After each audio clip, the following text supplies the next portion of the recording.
Prie judraus upės miestelio stovėjo senas medinis malūnas, kuriame miltų dulkės ore sklandė tarsi rytinis rūkas. Po jo grindimis gyveno dvi mažos pelytės – sesutės Milda ir Rūta. Jos gimė tą pačią pavasario naktį, tačiau buvo skirtingos lyg saulė ir lietus. Milda mėgo tyrinėti. Ji žinojo kiekvieną plyšį sienose, kiekvieną takelį tarp grūdų maišų ir kiekvieną trupinį nukritusi nuo kepėjų stalų.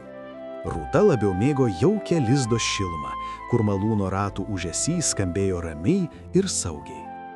Vieną vasaros popietę audra pakėlė upę taip aukštai, kad vanduo užliejo krantus ir nuplukdė lentinį taką, vedantį į grūdų sandėlį kitoje pusėje.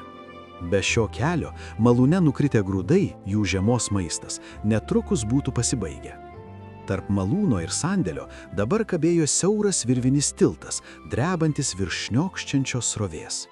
Mildos ūsai virpėjo iš ryžto, Rūtos letenėlės sustingo vien pažvelgus į siūbuojančias lenteles. Apačioje riaumojo upė, tarsi alkana pabaisa. Ta naktį alkis graužė stipriau nei baimė.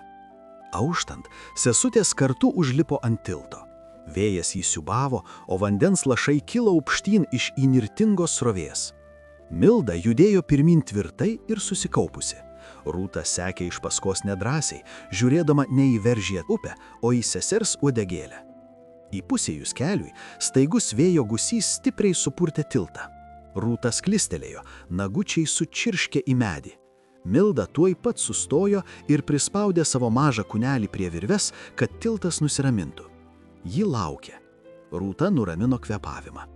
Vienas žingsnis, dar vienas. Kai jos pasiekė kitą krantą, sandėlis kvepėjo saulė ir derliumi. Sesutės ėmė dirbti kartu, rideno grūdus po vieną į mažą audinio skiautę, stumdė ir vedė savo lobį atgal per siūbuojantį tiltą. Diena po dienos jos ėjo pirmyn ir atgal.